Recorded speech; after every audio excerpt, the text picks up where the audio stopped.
Good morning, good afternoon, good evening, ladies and gentlemen, wherever you are in the world today. Welcome back to the Caring Economy with me, Toby Usnik. Today we have a remarkable guest. It's Scott Curran, the CEO of Beyond Advisors and the former general counsel inside the Clinton Foundation. We'll be delving into his inspiring career trajectory, exploring the profound role of purpose in his life and work, and extracting invaluable pearls of wisdom, as we always do on this show, that he's gathered along the way. Moreover, we'll discuss his perspective on the role of business in shaping society for the better. Scott Curran is no stranger to the world of conscious business and ethical leadership.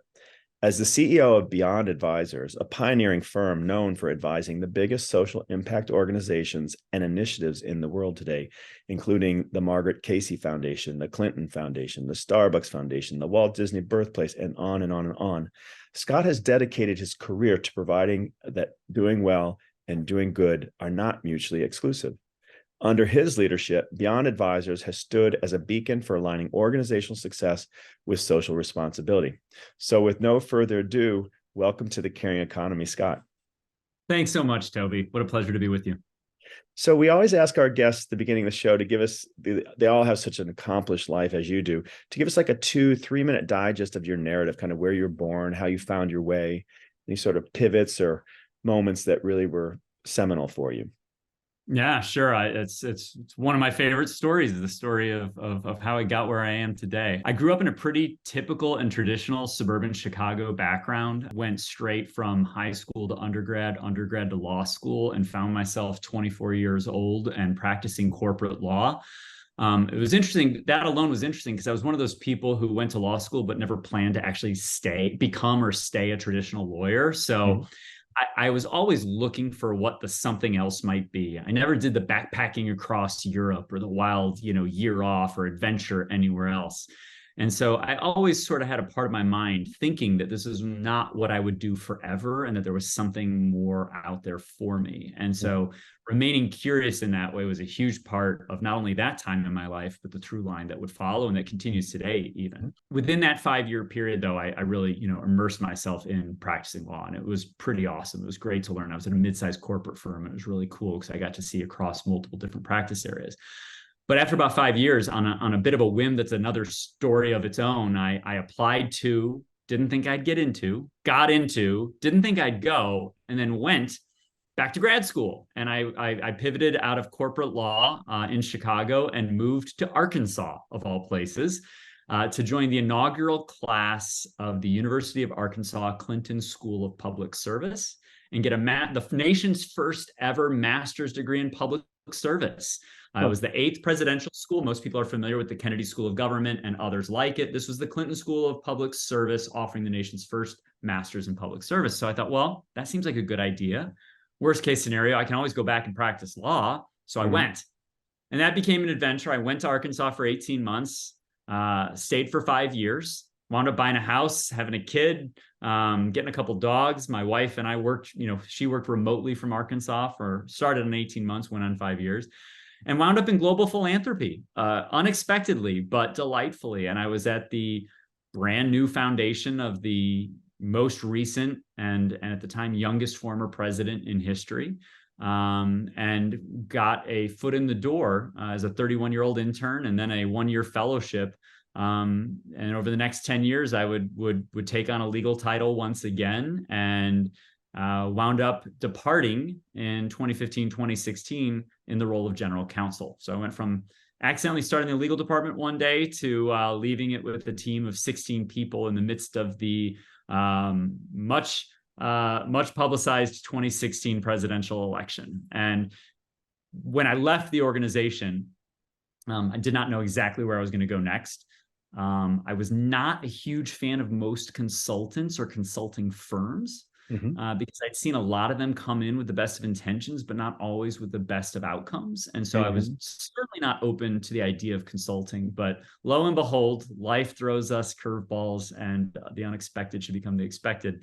And I started a consulting firm with the theory of the case that what we had done over the decade I was at the Clinton Foundation could be valuable to other nonprofits, social enterprises, and private sector social impact initiatives. and for the past 8 years have been running a social impact consulting firm called Beyond Advisors. I'm not surprised given your legal training and your passions. I'm smiling a bit when you say about other consulting firms, because I know some of them like the Teneos of the world, and you can have great rosters of alumni from administrations, and yet sometimes it just feels like they're another big organization and maybe not as rooted in the purpose that you are in your work. So I'm not going to put you on the spot there and ask you that if you agree or disagree. But no, I do. And look, I say it respectfully because many, look, ours is a boutique consulting firm. We're a very small firm, right? If you needed, I always draw the parallels. Like if you need the whole Navy, you need to call the Bains, the Bridge Span, McKinsey social sector practices. But if you need a Navy SEAL team, that's where we come in, right? So we are a small tactical group that does a very narrow and specific set of services for our clients. It's expanded a bit as we've gotten larger and gotten more experience and realized the value of what we can contribute. Yeah. But look, I think big consulting firms have their place, and there's plenty of organizations that need them, and they deliver incredible value to most of their clients. I'm not disparaging their services at all, but not all clients are ready to advance the product. Right. But I knew that when we started a consulting firm, we wanted to be sure we were offering cost competitive, really tactical, really practical, usable tools so that our clients are materially better when we're done than when we started, not just leaving them with a PowerPoint and a $100,000 bill. Can you give us a couple of examples maybe of how Beyond Advisors is brought in and the kinds of services that you offer? Sure. And I'll start with a framework for ease of understanding, which is that, I was leaving a general counsel role of one of the world's largest, fastest growing, and unquestionably most scrutinized nonprofits, right? The Clinton Foundation endured a 2-year Category 5 hurricane of scrutiny during the 2015-2016 timeframe. And it withstood it. It's still doing its great work today. Mm-hmm. I sometimes joke and say, we withstood this scrutiny and I'm not in jail, so it held up okay. Because none of the rumor and innuendo that came with getting turned into a political football, which is what happened, was true. We knew whose name was on the door the whole time, and 2016 wasn't the first presidential election we dealt with. There was a 2008 unsuccessful run for the presidency as well, and it was just a great nonprofit. I mean, it really was. I'm super proud of the work we did there. My idea when leaving was like, we've had this great blessing, this embarrassment of riches of the best advisors in the world: legal, finance, big consulting, social impact, philanthropic, program, board, operations. And our job was to take it all in, aggregate it, synthesize it, make it easy to understand, and make it easy for our colleagues to use. And so my thought was, that's like playing in an all-star game for 10 years. And our program work ran the gamut from global health to climate change, early childhood education, women and girls, childhood obesity, international development, you name it, we were working on it. That was a heck of a toolkit. And I thought that toolkit might be valuable elsewhere. And while I didn't necessarily create it, I did curate it, and our team curated it for ease of understanding and even easier use among our colleagues. And I thought, this shouldn't die on my hard drive. This shouldn't just be plugged into one more nonprofit.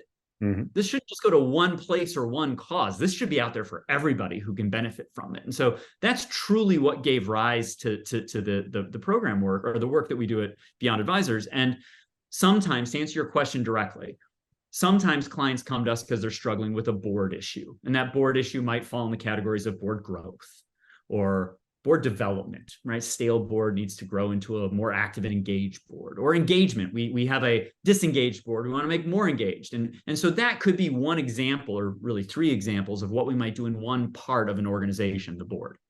Others might bring us in to help with operations. Most of the time that falls around human resources, right? Because unless and until AI and the robots take over, it's still people running most of these places. And so people are the most important and most important to manage well resources in any organization. And we had a ton of HR experience with 4,000 staff and volunteers in 40 countries and 35 states. We had seen an awful lot of HR.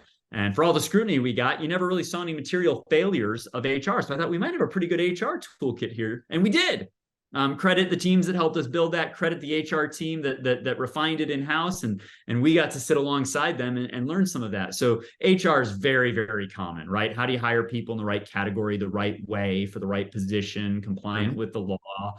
And then how do you engage them, manage them, and continue to manage them over time? Because sometimes performance is great and sometimes performance isn't so great. So some clients bring us in on the HR side, others bring us in for program development, because we've really had an incredible opportunity in our careers, the collective career now, to see almost every type of initiative. And I use that word on purpose, right? Because it's not always a nonprofit initiative. Sometimes it is. Right. And that nonprofit initiative has to serve a charitable purpose. Sometimes it's a for-profit initiative at a corporate client with either an embedded social purpose or with a corresponding corporate foundation.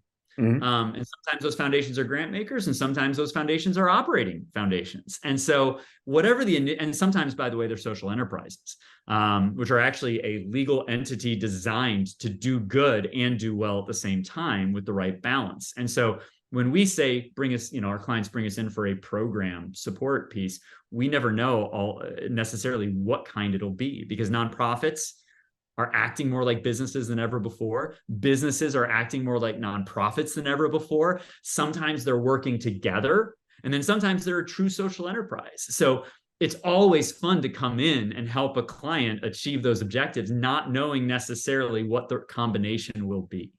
And then other times they bring us in for partnership purposes, and those partnerships, again, can be expansively defined. Sometimes those are donors in the traditional nonprofit sense, grant makers or the like. Sometimes they're large numbers of donors if they're a publicly supported charity, with some combination of grant partners or program partners. And then other times they're implementing partners. It could be two businesses trying to achieve a social good together. And so board, operations, programs, and partnerships, it's a 4-part acronym that's kind of fun. I've coined it to the BOP acronym, and I invite everybody to become a Boptimist, because you can pretty much find all the great work in those 4 categories. And so our clients can bring us in for one or more of those categories. Some clients bring us in for all 4.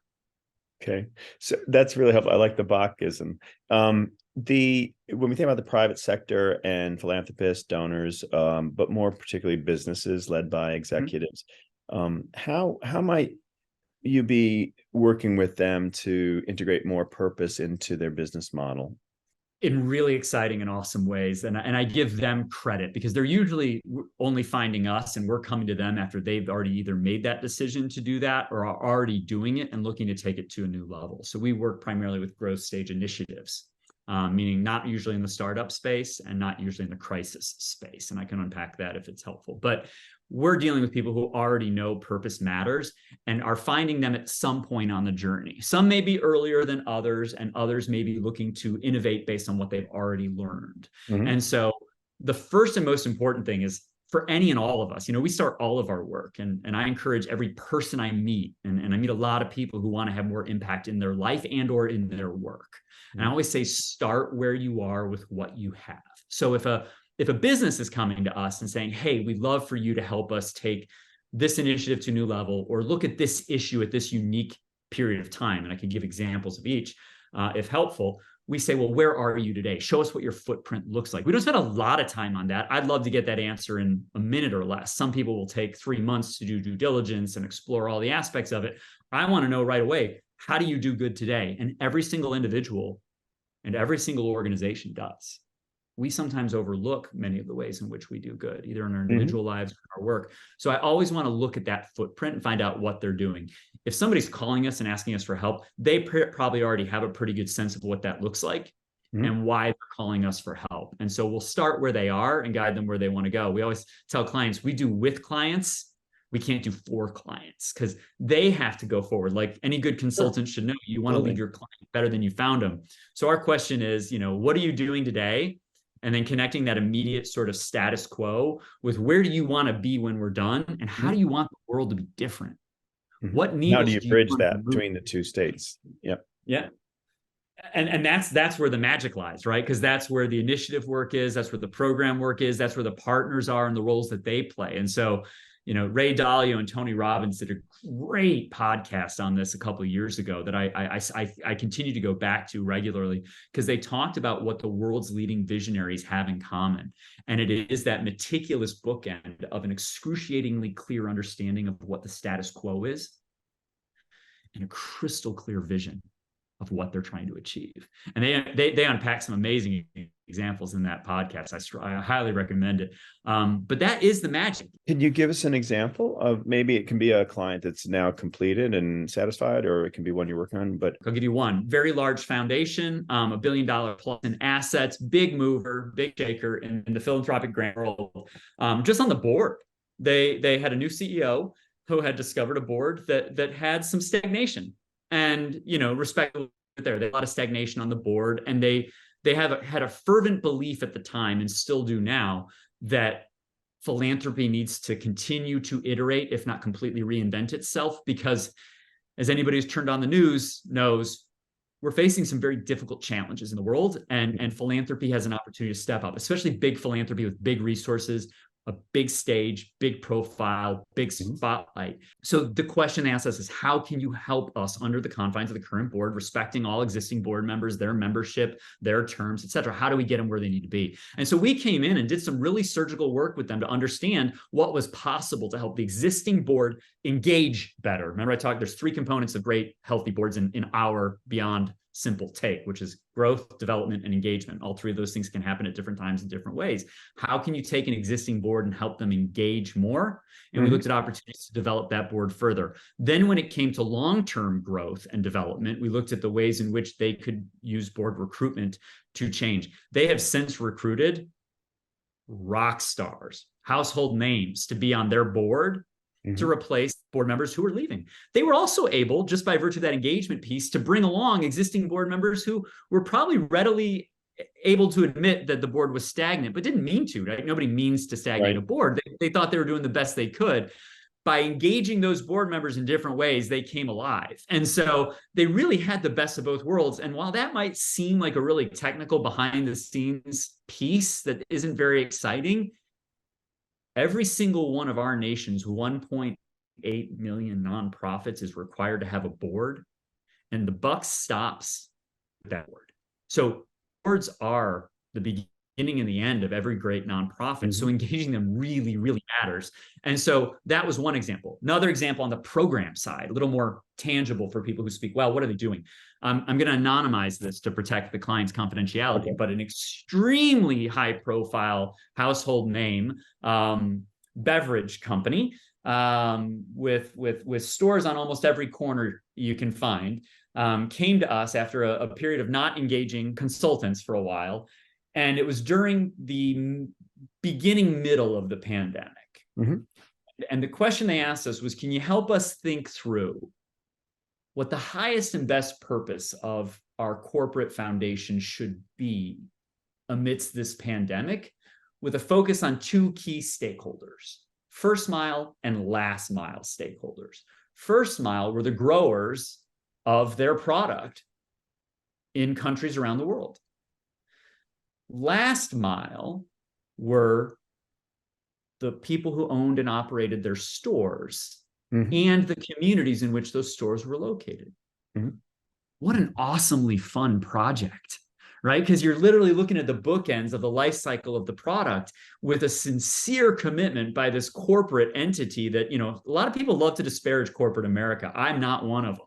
No, because they are part of the solution, and they are doing more than most anybody realizes. And it's easy to love to hate them, but it's better to try to work with them and to realize what they're doing and the ways in which they can be motivated, and often are excited to be motivated by their stakeholders to do more good, better every day in all the ways possible. And this is what that entity was trying to do. And it was a really fun engagement to during a difficult time. Obviously, there's nothing fun about a pandemic, but it's pretty awesome to have a corporate entity say, hey, we'd love to add some thought partnership to our internal process to try to figure out how we show up to support these 2 key communities of stakeholders. And in the middle of it, George Floyd happened. The world pivoted again on a different axis, certainly here in the United States. And they're now saying, how do we deal with this in these sort of twin challenges of a global pandemic, rightful, understandable civic upheaval in the United States, where someone was killed in broad daylight on camera by the police, and people are rightfully scared, upset, and angry about it. And we want to be a good corporate citizen in the process. Can we add that to the process of what we're working on together? And boy, business falls away really quick when you're thinking about solving those challenges. And that's the heart of great social impact work, regardless of sector, whether it's in the nonprofit piece of the corporate foundation, whether it's in the for-profit piece of the corporate entity, whether it's how we do business or how we show up each day in the communities we care about that are facing real challenges. That's two examples of how we showed up to help clients, but it's also how we are inspired by the clients we've served and the clients that we seek to continue to serve in their work, because boy, does that work matter. Ladies and gentlemen, again, today on the Caring Economy, we have with us as a guest, Scott Curran. He is the CEO of Beyond Advisors, a pioneering firm known for advising the biggest social impact organizations of our days. I wonder, Scott, if you might say a little bit about the polarization going on and the accusations of woke or not woke. I can't think of any topic today that someone can't polarize and push to sides, whether it's the media or politicians or others. How do you advise your clients about whether to, so to speak, go there or not? Yeah, it's a great question and an important one at this time, right? And everybody's grappling with it at different times in different ways for fair reasons. I think it's fine for people to ask any question they want to, and I think it's great for people to have a position on it. We live in a world of Citizens United, which says that corporate entities have a voice.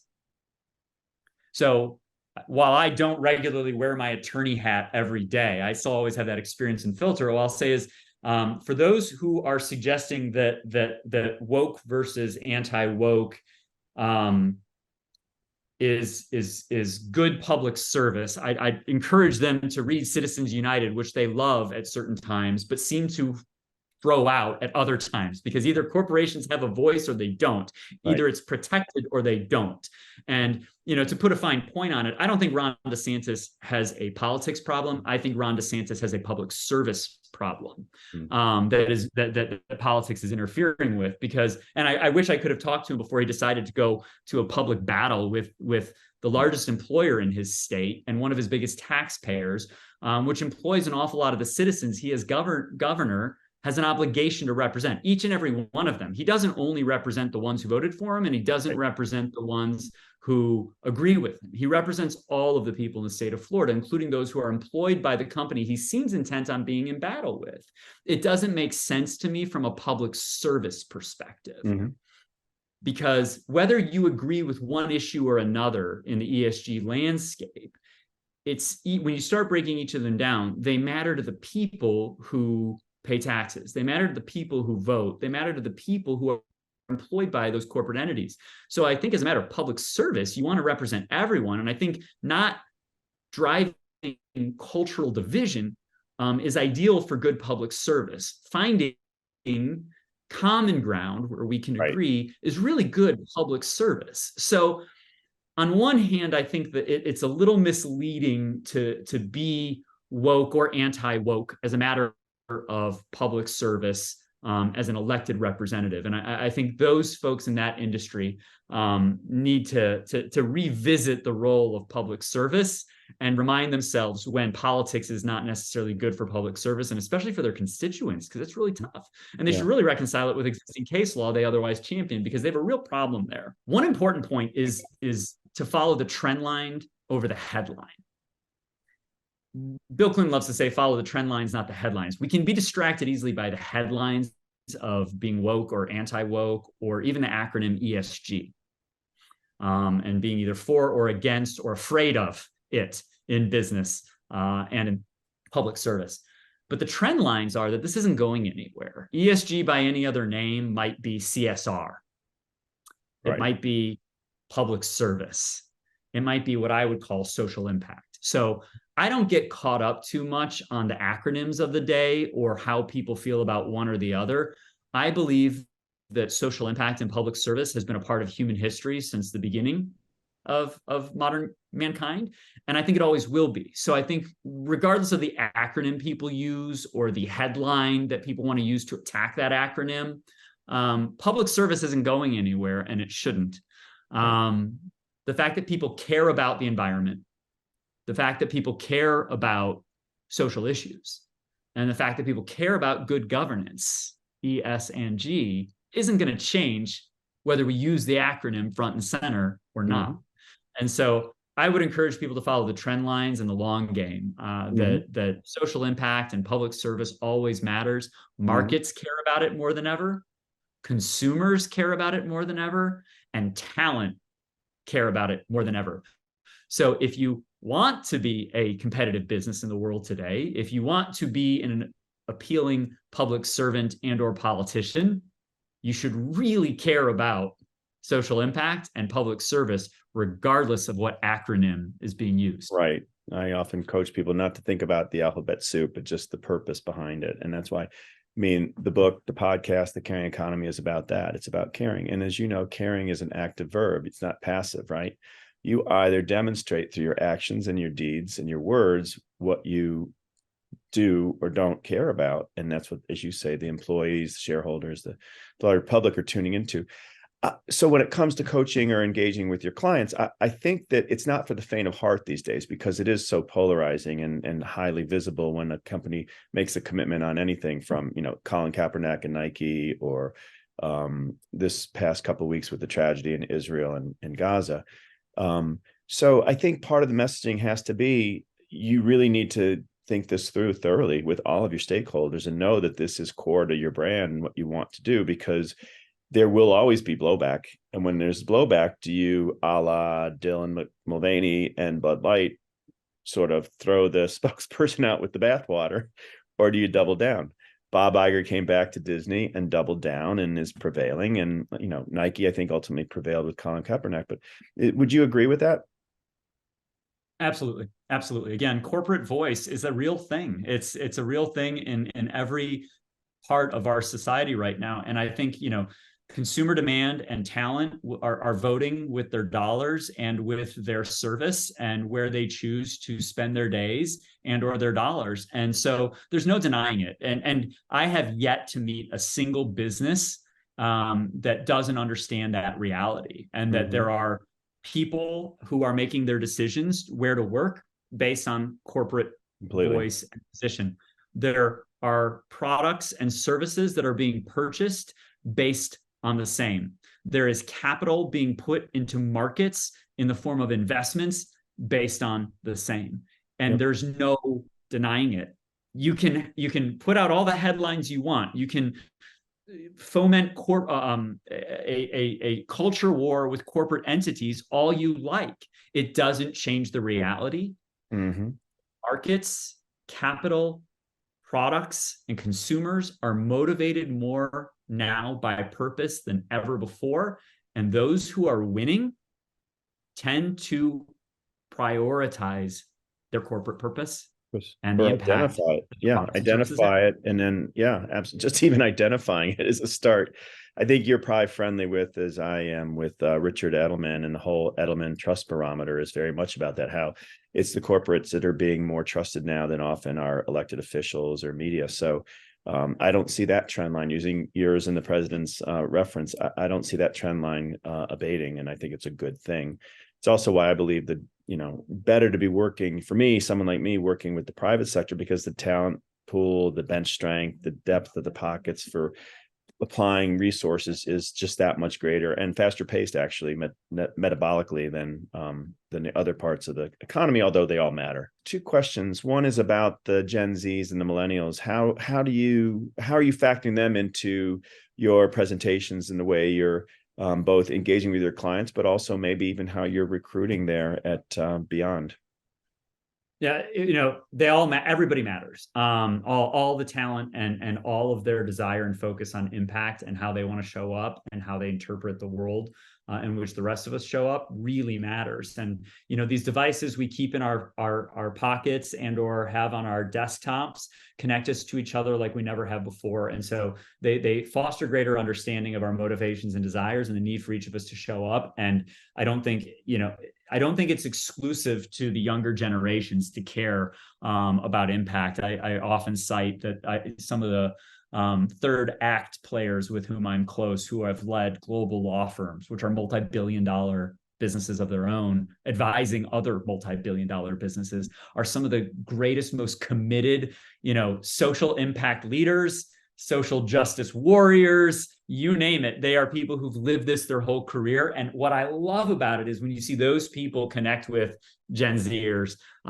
it's magic. And when you see them both working together, the boundaries break down instantly. So I don't love putting any one generation on either side of the spectrum in one bucket. I love the fact that the more we all put out our energy for purpose and impact and service, the more that vibe attracts those people into our world, and sort of the barriers between us fall down. The more traditional businesses with which I have worked, and again, I work with people who come to us who are already sort of sold on it, work with the skeptics, but it is often the case that there are skeptics among them. And so the question comes up. And, you can't deny the fact, if you are recruiting great talent or raising great capital, it's asking these questions. Talent is asking about impact more than ever before. My wife has been the hiring partner of her very large law firm. And there has never been a single day she has done recruitment where there is not a conversation at the end of the day about the questions being asked by top tier talent about how their firm shows up as an impact leader. By the way, in the little ecosystem of law firms, if their only answer is pro bono, they're in trouble. Yeah. Because the talent is asking about way more than that. They want to know about their social impact footprint beyond pro bono. Yeah. They want to know about how they're going to be in service. They want to know how the law firm itself shows up every day in every office, in every geographic location, everywhere around the world. Yeah. This is also true for the HR leaders of the Fortune 500 writ large. And it's interesting because there's great leaders out there who champion this very vocally, right? The Business Roundtable, Jamie Dimon, years ago said stakeholder capitalism matters in addition to shareholder.